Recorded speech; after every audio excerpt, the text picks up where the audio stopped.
Hi வணக்கம். லக்ஷ்மிஸ் கஜானானந்த் லக்ஷ்மி. இன்றைக்கி நம்ம என்ன பார்க்க போகிறோம் அப்படின்னா வாழை மரத்தில் உண்டான பயன்கள்லாம் பார்க்க போகிறோம். வாழை மரத்தில் நம்ம என்னென்ன பார்ப்போம்? வாழைக்காய் பார்ப்போம், வாழைப்பூ, வாழைத்தண்டு, இது மாதிரிலாம் பார்ப்போம். இதில் முக்கியமாக நான் இன்றைக்கி சொல்கிறது உங்களுக்கு வாழைத்தண்டு பயன்கள் என்னென்னா முதல்ல வாழைத்தண்டு ஜூஸ் நம்ம எடுத்துக்கலாம். வாழைத்தண்டு ஜூஸ் எதுக்காக எடுத்துக்கணும் அப்படின்னா நம்மளுக்கு கொழுப்பு, உடம்புல இருக்க கொழுப்பை குறைக்கும். ஓகேவா? அதே மாதிரி வாழைத்தண்டு சாப்பிட்றதுனால உங்களுக்கு அல்சர் ப்ராப்ளம் வராமல் இருக்கும். வாழைத்தண்டோட நீங்கள் மோர் கலந்து சாப்பிட்டா, டெய்லி மார்னிங்கில் மோர் கலந்து சாப்பிட்டா அவ்வளோ நல்லாயிருக்கும், அல்சர் குறைக்கும்.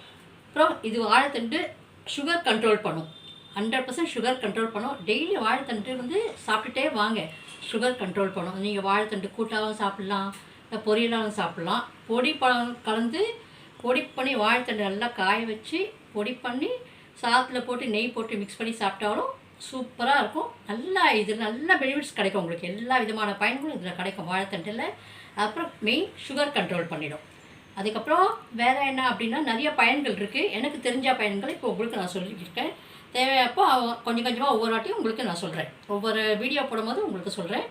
மறக்காமல் சப்ஸ்கிரைப் பண்ணுங்கள், லைக் பண்ணுங்கள், ஷேர் பண்ணுங்கள். தேங்க்யூ.